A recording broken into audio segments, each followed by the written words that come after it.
Legs have no appeal for these sailors. Sea turtles only emerge onto land to nest, and even then, flippers are sufficient to haul the turtle over a beach.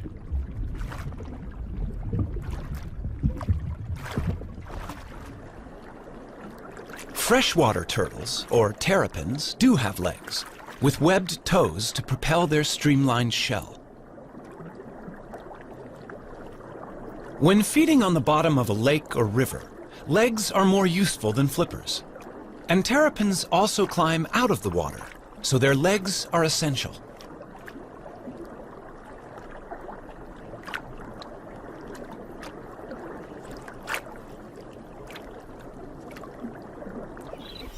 A tortoise, walking on land all the time, needs strong legs, in this case to carry it out of danger. The pancake tortoise also has a flattened shell that's handy for fitting into crevices. A caracal can easily spot a meal in these cracks, but the shell of this tortoise, being flexible, can be tightly wedged in the rock. This pancake tortoise's casing defeats the inquisitive cat.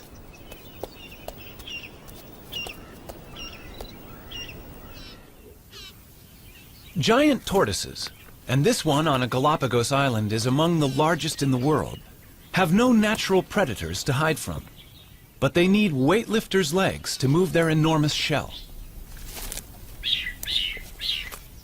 This one is hauling a house that weighs nearly 300 pounds and is over an inch thick.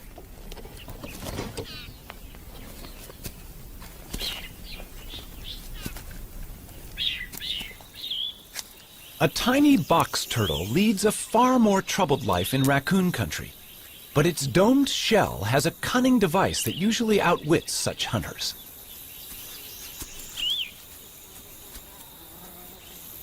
It's time to take evasive action.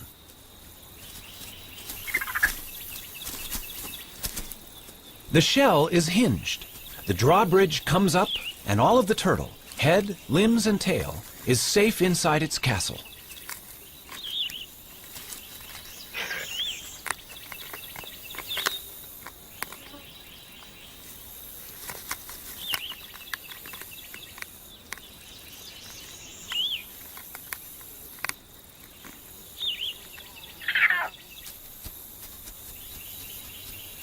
Only when the raccoon retreats will the turtle venture out. That hinge on the lower shell saved its life.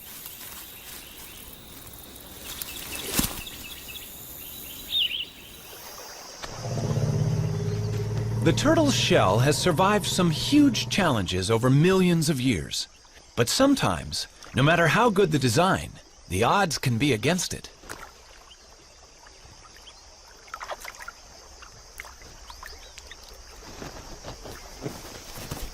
That is one lucky tortoise.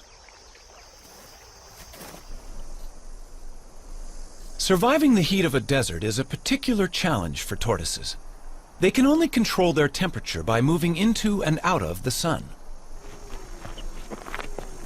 Dr. Jeff Lovage of the United States Geological Survey is radio tracking a desert tortoise on a wind farm in California.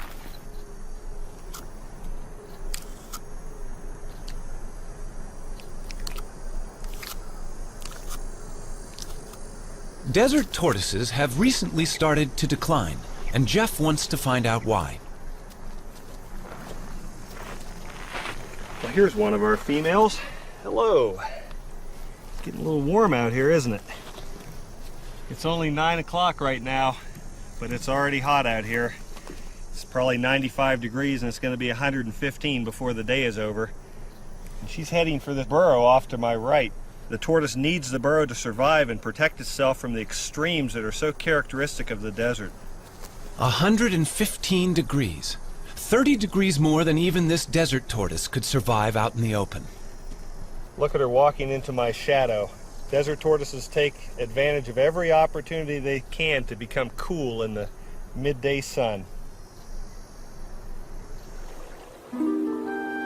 At the other end of the thermometer, extremes of cold present their own challenge. Some turtles in Canada can survive freezing temperatures. Called painted sliders, their frozen bodies are not drawing breath, and their hearts are not beating, and yet they are not dead.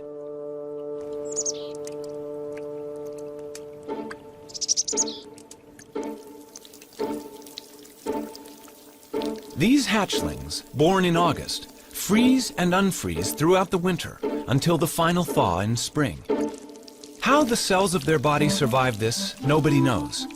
Yet the painted sliders leave their nest and start active life unharmed.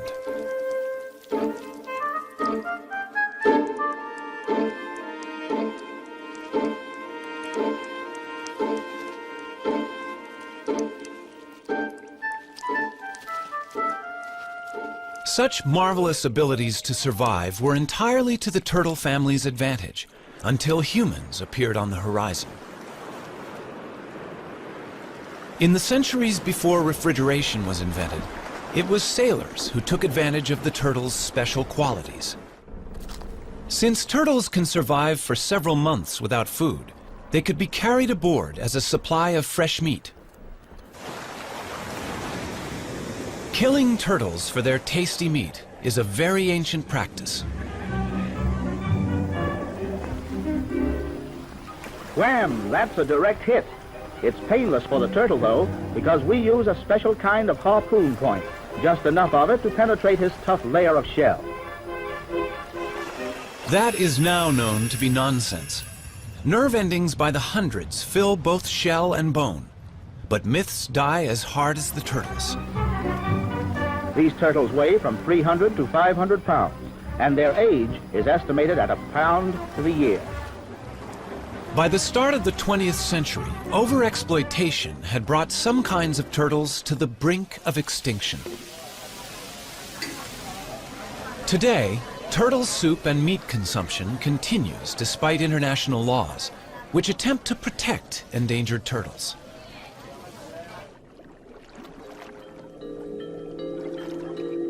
The turtle may well be our defenseless victim, but in the natural world, these successful reptiles have for a long time been quite capable of defending themselves.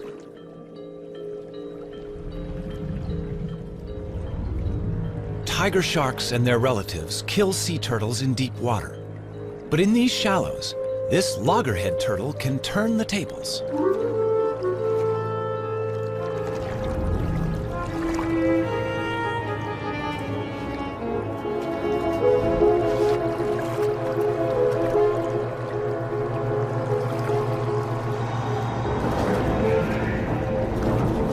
The turtle is biting the shark. It has no teeth, but the sharp serrated plates in its strong jaws can inflict serious injury. In shallow water, the shark's movements are restricted, and it has difficulty fighting back. After a breath of air, the valiant turtle can return to feeding. It can give as good as it gets.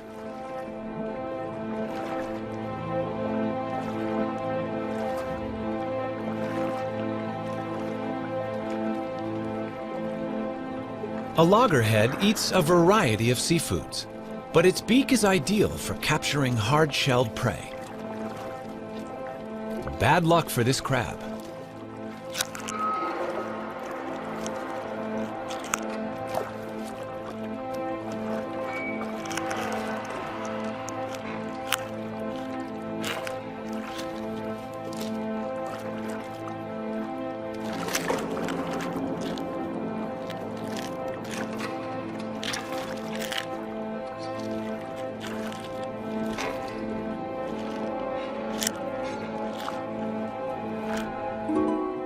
In freshwater, a camouflaged turtle is hunting. This is a mata-mata. It will blend with the fallen leaves and wait for a fish to come within range. Then, it simply sucks them in.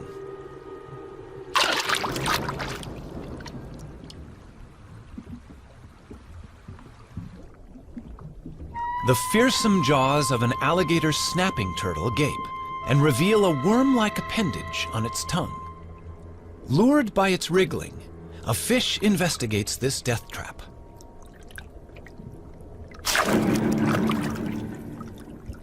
And there are even turtles that hunt together. Donald Stridham knows that visitors to the Swardini Reptile Park in South Africa are fascinated by the bloodthirsty terrapins he exhibits there. It's feeding time in the terrapin pool. You know, if I had to put my finger into this water, they would eat it. But I'm going to give them something else to eat, their favorite food, a little piece of chicken here. And if I lower that down, they're going to move towards this. Come, guys. Come on. You'll probably find that the red-eared terrapins come first. They are normally the more dominant, and here comes one now. You can see why it's called a red-eared terrapin. It's got the little red mark behind the eye. And look at that. He's a dominant one, so he will come first. And here comes one of the serrated hinged terrapins on the side here. And the rest of them are going to respond to the movement. In fact, they would have to eat in colonies. They can't easily, as you can see here, bite off a chunk of meat on their own. So they need to tear it amongst each other. They eat in much the same way as piranhas. So lots together, biting off chunks and pieces of meat. And you can see that happening right here now. Red Ear's got a really good grip on it. They tear at the meat. This is all very necessary in nature. They clean up the place. They're in fact the aquatic hyenas.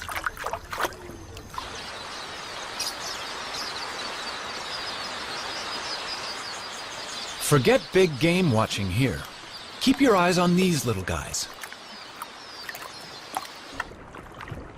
Eating chicken on a plate in the reptile park is nothing compared with how these terrapins feed in the wild. The predator sizes up its prey, these quelea, which flock in the thousands. One terrapin grabs a bird. The others crowd in to snatch what they can.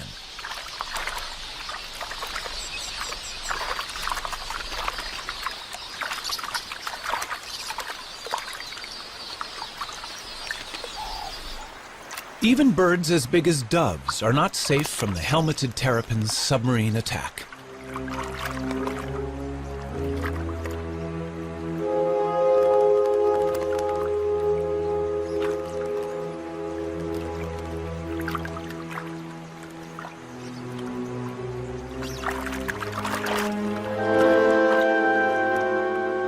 A lone terrapin could overcome the dove, but hungry rivals are on their way.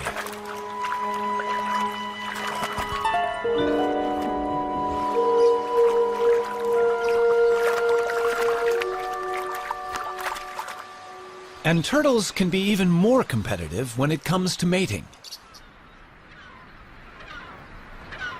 The birds of Dasson Island off the Cape Coast of South Africa share their tiny home not only with rabbits, but also with more than 10,000 tortoises. But not until the temperature climbs to 75 degrees do they come out. Male angulated tortoises hold territories, and once they've warmed up, they begin to chase females on their turf.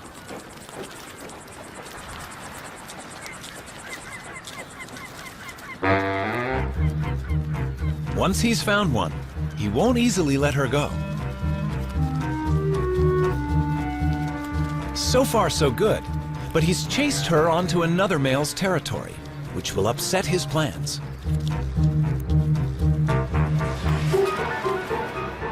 They do battle, a duel in the sun.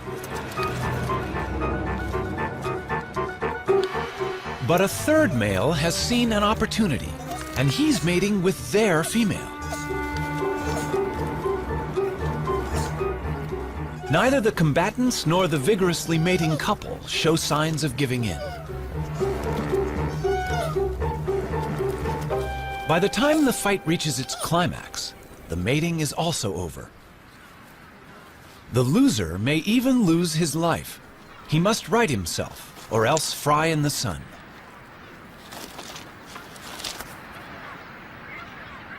The temperature is rising rapidly.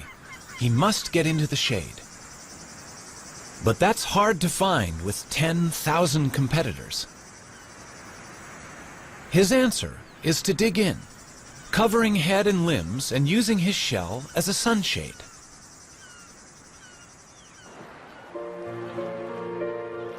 In tropical waters, temperatures are much the same all year round. These male green turtles near Borneo will mate whenever a receptive female is available. The males have the long tails. They're all pursuing one female.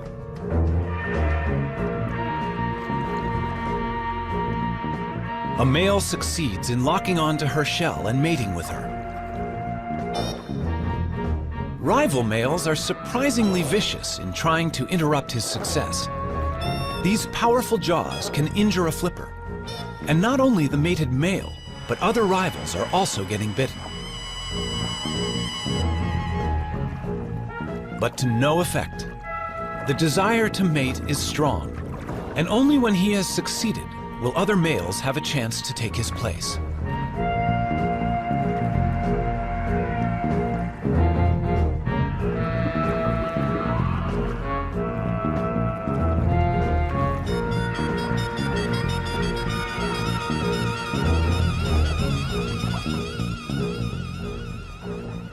In the sea or on land, turtles breed with little problem. But on the unique islands of the Galapagos, a crisis has arisen. At the Charles Darwin Research Station, the fortunes of the famous Galapagos Island tortoises are being carefully monitored. These tortoises are giants, among the largest in the world. And they are more than just a tourist attraction. They're endangered, and their survival depends on them breeding in captivity here.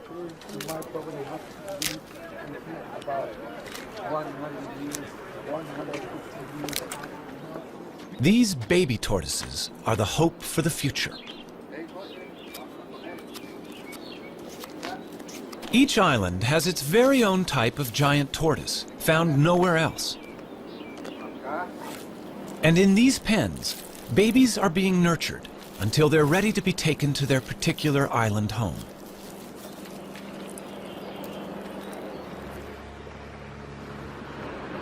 In past centuries, boats landed on each island to plunder the docile giants, killing or collecting them.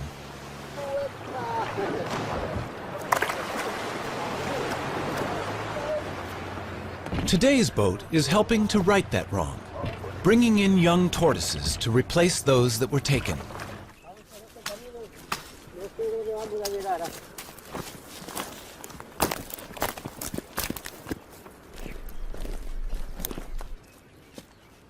This is the island of Hispaniola. The Hispaniola tortoise was once facing almost certain extinction. Now, the future arrives in a bag.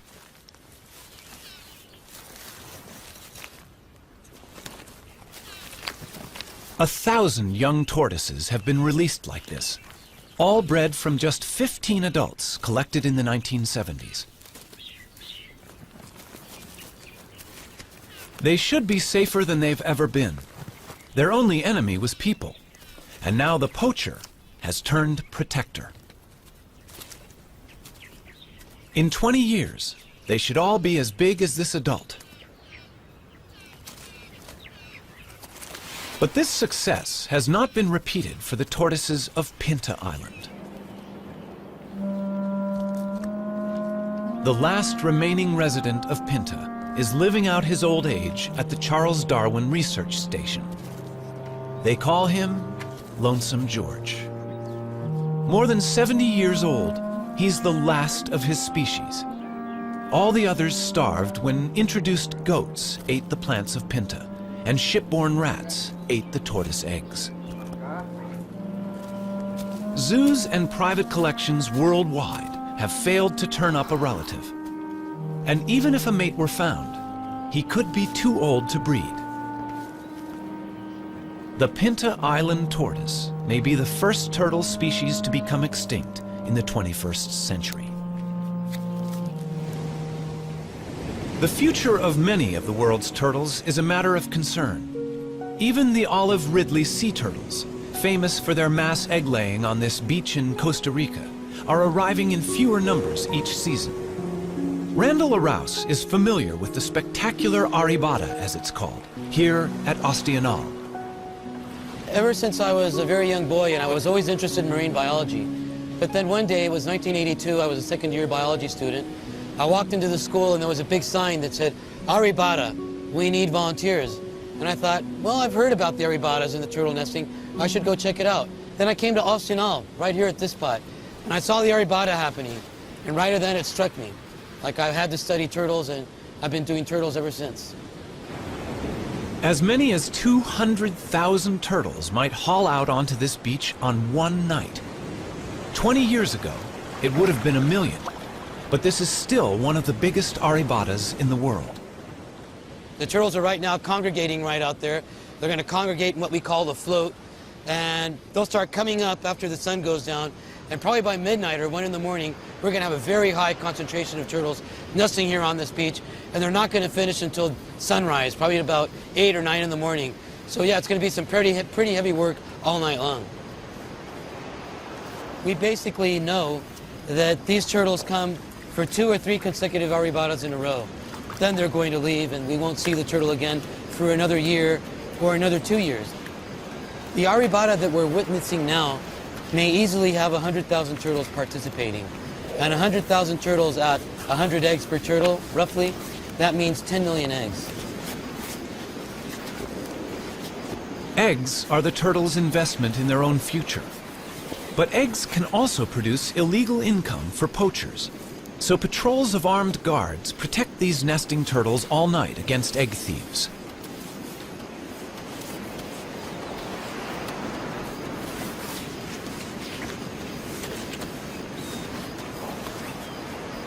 This female may have mated with several males offshore.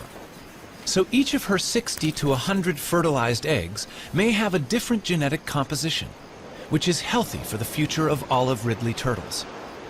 Randall can also inspect the health of an individual while she's laying. She seems to be unaware of him and in a kind of trance. He examines her gently for signs of disease or injury while she's in this curious, semi-conscious state.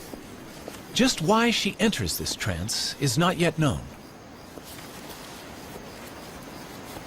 The studies carried out on this beach indicate that roughly 8% of all the eggs laid on this beach will actually hatch and turn into little turtles. Now, that does not mean that these little turtles will turn into adults. A wild guess is 1 out of 100.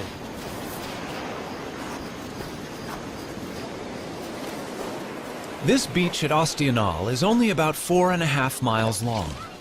And with turtles still arriving to nest at dawn, there is not much space left, and some inevitably dig up the nests of others.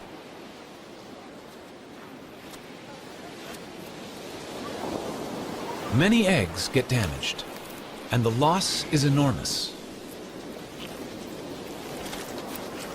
The collection of eggs is important for the local economy, but local people are only allowed to take them for the first 36 hours of an Aribata.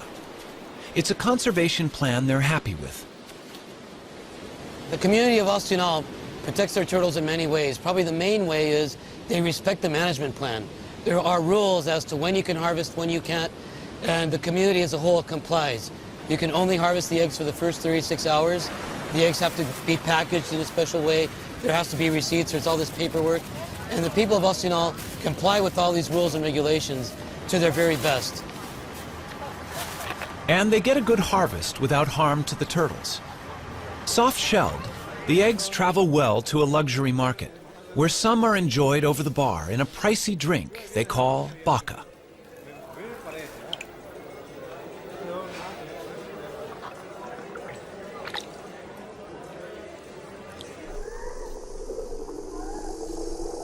Now that more and more people are living where they do, land turtles such as the California desert tortoise face greater problems. This rivalry concerns Jeff Lovich. When you look at what people have done to the desert in the last 100 years, it's amazing that it's survived. I mean, here we have this rugged old touchstone, a place that looks timeless, yet it's changing very rapidly, in a place that was formerly virtually empty of people and now sits in between Phoenix, Las Vegas, and Los Angeles, some of the most highly populated cities in the United States. And we put roads in through the whole desert. We've driven over it in our motorcycles, our trucks, and our off-highway vehicles. We've encouraged the spread of exotic species of plants and animals that are changing the landscape of the desert very rapidly. And the desert tortoise has become the flagship species for conservation in the Mojave Desert. But it has a very uncertain future in terms of how it's going to be able to survive in this onslaught of human population increase. Its charm may be a desert tortoise's worst enemy. People like to have one at home.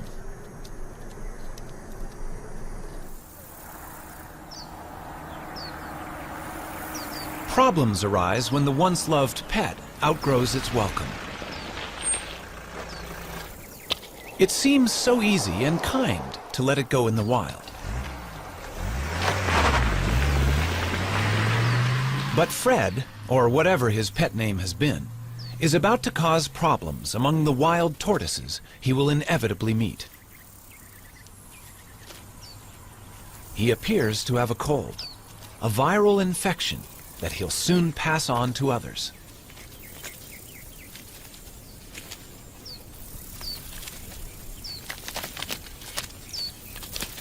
A whole population of desert tortoises may die because one unwanted pet was carelessly released.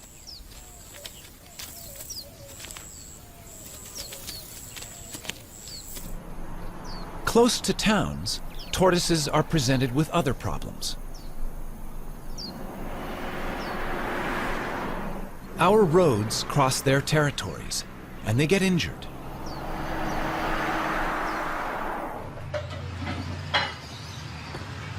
Have a very injured turtle. Another casualty for the vet. But this one is not from a traffic accident. Hi, what do we have here? Oh, let's have a look. Poor thing. Oh, looks like it's been chewed up by a dog or a coyote or some kind of a predator. Okay, this is just like dead skin, dead scales, so this doesn't hurt. This is just like peeling dead skin off. Fiberglass can be used to repair tortoise bodywork. Sometimes I feel like a cook when I'm doing this. Cover up, but we'll cover it up with another layer. And it should do fine. Down there too. Because of the fact that it's clear, we can see through it and see what that tissue looks like in there. So if it ever got to a point where that tissue started looking bad, we'd be able to take this shell patch off and get in there and treat it. All right. Convalescence for that injured turtle is available here with Dan Touchstone of the San Diego Turtle Society. Turtles are able to survive much more severe injuries than a mammal because of their shell and a much slower constitution. Strawberry? Ah, come on, you want it. He also has orphans in his care, unwanted pets. Morning, Puddles. All are pampered here. How you doing, big guy? Breakfast time for you. Yeah, there you go. Puddles, you were about the size of a walnut when we got you. Here you go. I know you're hungry. In Florida, turtles have acquired a special friend, Richard Moretti, who's a bit surprised by his new passion. I moved to the Keys in 1983 and started fishing. Everybody said, oh, you're so great, you came to the Keys to save the animals. No, I came to kill the fish. It just, living in the Keys changes you. You appreciate the environment a little more. Okay. Yeah. She'll be out here by the end of summer. Better, And these are the new babies?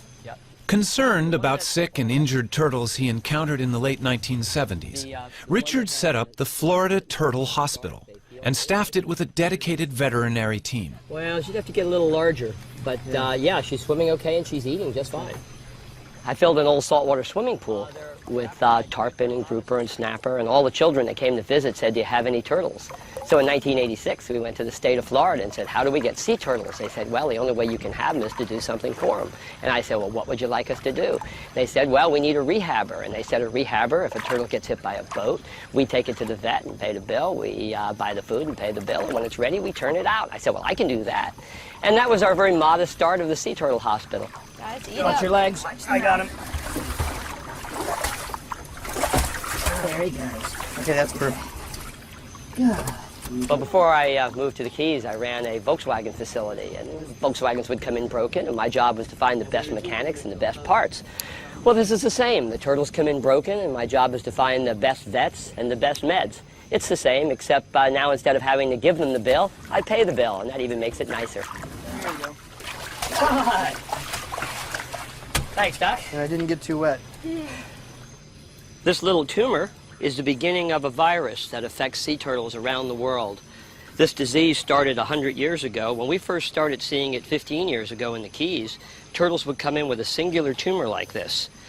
This turtle's evidently just gotten the disease because he's only got a couple of very small tumors, which we'll take off. And once we do, that'll immunize her against the disease. We'll keep her for a year, we'll make sure she doesn't grow anymore, and then we'll let her go. It appears to be a herpes virus, very similar to herpes simplex 1 and 2, and it's affecting turtles worldwide. Right now, all 8 species of turtles have a similar lesion. We haven't been able to get tissue samples to make sure it's the same virus, but we've gotten tissue samples from about half the turtles around the world, and all the ones we've been able to examine are about 95% positive to the same virus. Okay. Some turtles infected with this herpes virus arrive in a much more advanced stage of the disease. The team intends to do everything they can, but this turtle has been greatly weakened by the growths.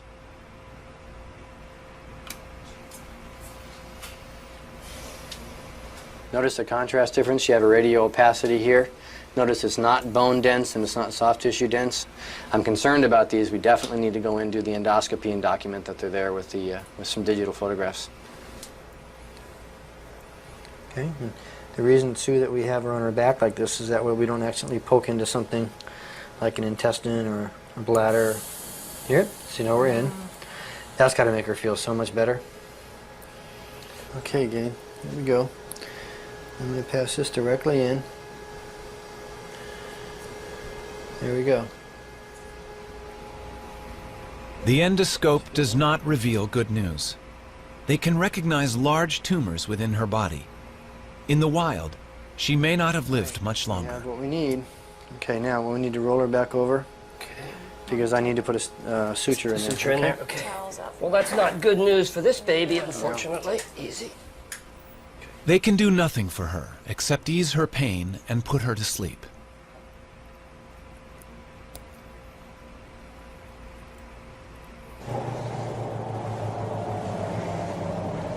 The joy of success helps make up for the sadness of failure.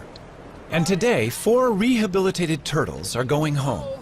They look like they're ready. Yeah, after never being out of a tank, they're going to enjoy this big tank called an ocean, huh? All right. Have lots of babies, guys. Are you ready for this? You look ready. You're beating me up already? You got your jewelry? Yes. Okay. You can go. Moments like this reassure Richard Moretti that their work is worthwhile. All right, Guy. Shall we send them in pairs? All right, sounds good to me. All right, they're roommates. They've been roommates. Okay, there they go. Ready? Usually when you see wildlife being worked on, it's usually on a picnic table with a buck knife. But we've built a state-of-the-art facility to give these animals the care they really need. Those little turtles that were just released, when they came in, they had been trapped in roots when they were born, and they struggled to get out. And they were cut all the way to the bones, all over their body from struggling with those roots. It took us 2 years to get them ready, and you saw those were nice, healthy turtles. And the feeling, taking a wild animal that's going to live a lot longer than I will, back out into the ocean and turning it loose for future generations, well, you can see, goosebumps. It's great. Nothing feels better than being able to put something back for the future.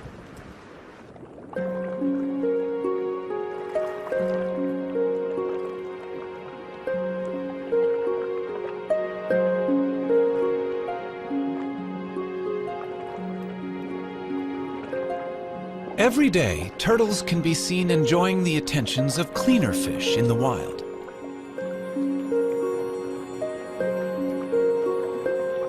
The fish feed on algae, and in doing so, clean the turtle's shell. It's a partnership that's millions of years old.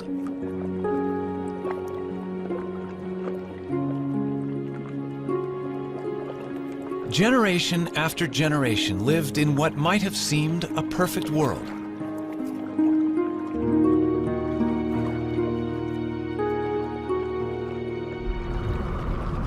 But change is sweeping through the ocean.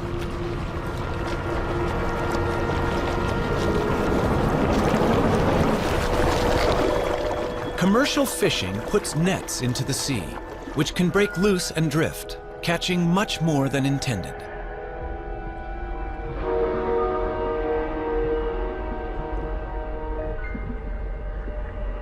These death traps can also snare and drown frightened turtles. Helplessly bound, they cannot swim to the surface to breathe. Shrimp nets have also taken a toll on turtles. Scientist John Mitchell. In the late 1970s and early 1980s in the southeast region of the United States, we estimated that approximately 40,000 sea turtles were killed incidental to shrimp trawling. And this problem created a need for either a shutdown of the fishery or the development of some apparatus or a technique to exclude the sea turtles from the trawl.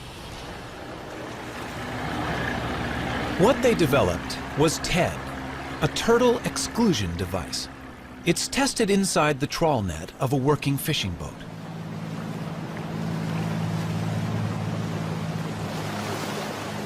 The net is being dragged behind the boat, and the TED is fixed inside the net at the end. The idea is that a turtle in the net hits the device, is pushed up the ramp, and escapes through the top of the net. Only a live turtle can test it.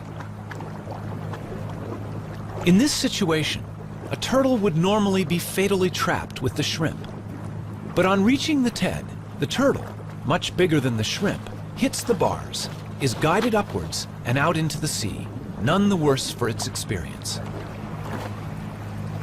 It's a simple invention, but it saves the lives of many turtles. And the use of TEDs desperately needs to be encouraged worldwide. Here in Central America, we know that in Costa Rica at least 15,000 turtles are being caught a year. And of course, this is definitely going to have an impact on the population. There's a dead turtle right over there, you can see, almost definitely killed by a shrimper. If Costa Rica was implementing TEDs efficiently, this would no longer be the case.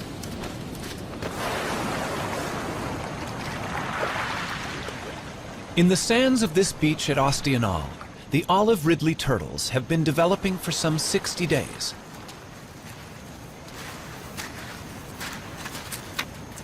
What happened under the sand as the eggs hatched is quite special.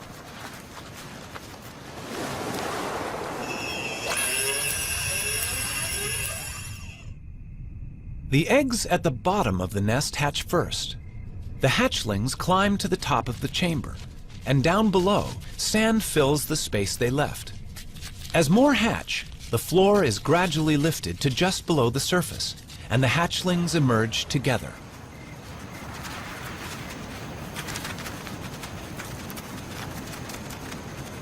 Once out of the nest, hatchlings must head for the sea. But how do they know where it is? Light is a crucial factor for orientation. The sea is always brighter than the land. It's thought that when they are grown, these turtles will return to this very same beach to lay their eggs.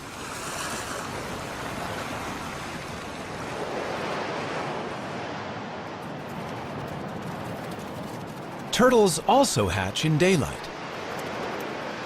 Most race directly for the ocean, but they can now be seen by predators. Theirs is a lonely and dangerous journey.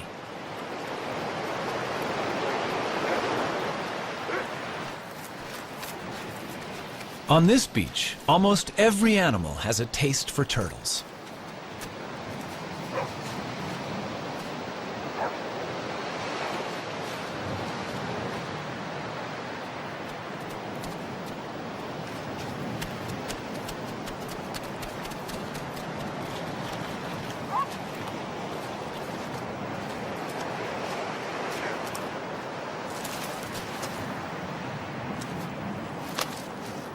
But predators, such as this black vulture, don't always get to eat their fill.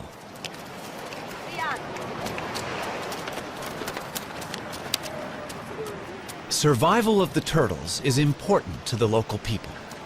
When the turtles are hatching, the women all organize and they go to the beach. They shoo the predators away to make sure that the little turtles can make it into the water. They try to make sure that all these little turtles make it to the water safely, because of course it's to their best interest to make sure that these little turtles make it to the water. They eventually turn into adults and come back and participate in an arribada 10 years down the road.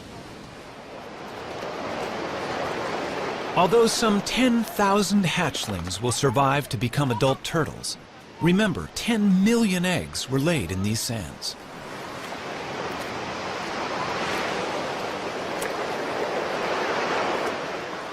With a little help, these youngsters will be out to sea, where they will drift away on the currents.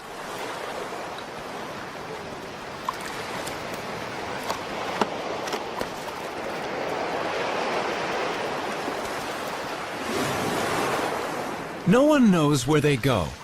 Perhaps they hide from ocean predators among floating seaweed, where they can safely feed and grow.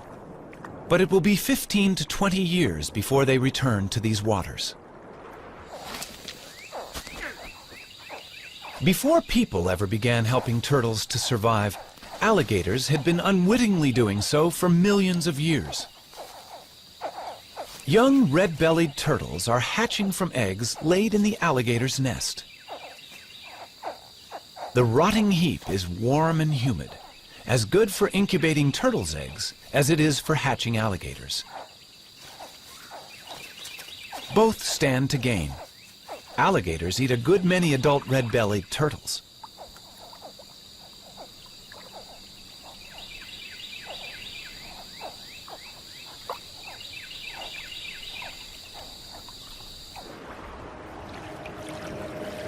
For 200 million years, turtles, with their curious bodies encased in their remarkable shells, have endured all manner of change around them. Today's world is unlike that of long ago.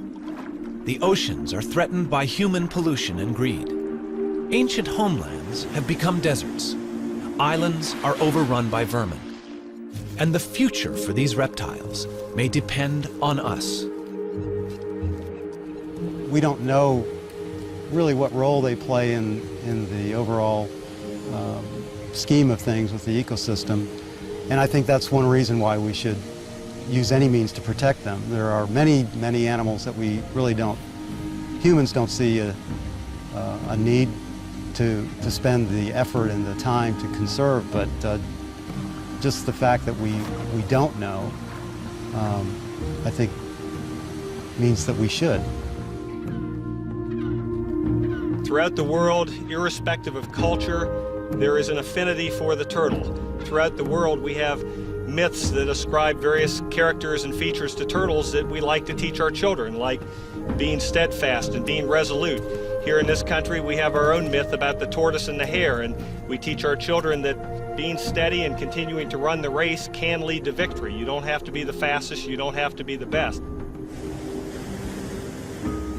This year we were really excited. One of the turtles that we took a flipper off of last year and turned her loose, it was a great big female, probably about 50 years old. She crawled up on a beach in Central Florida and laid eggs this year. And that's really exciting because, you know, up to that point people usually kept turtles with one flipper in an aquarium or in a park. Well, we proved that 3 flipper turtles can go out there and add to the genetic makeup, and they can actually crawl up on the beach with 3 flippers and have their babies and lay their eggs.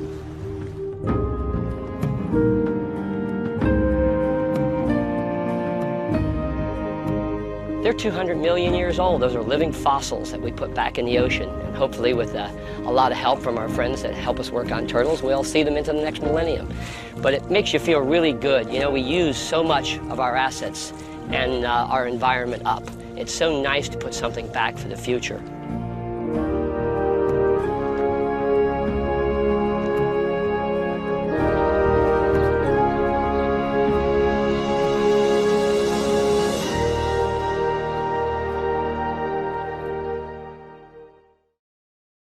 To learn more about what you've seen on this nature program, visit PBS online at pbs.org or America Online keyword PBS.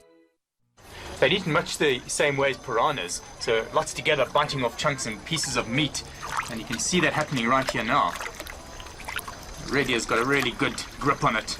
Morning, Puddles. How you doing, big guy? Breakfast time for you.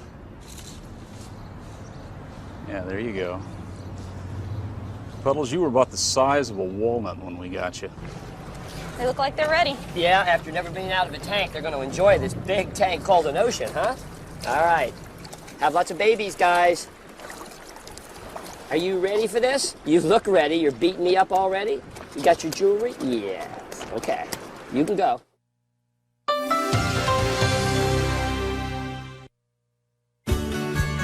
We are PBS.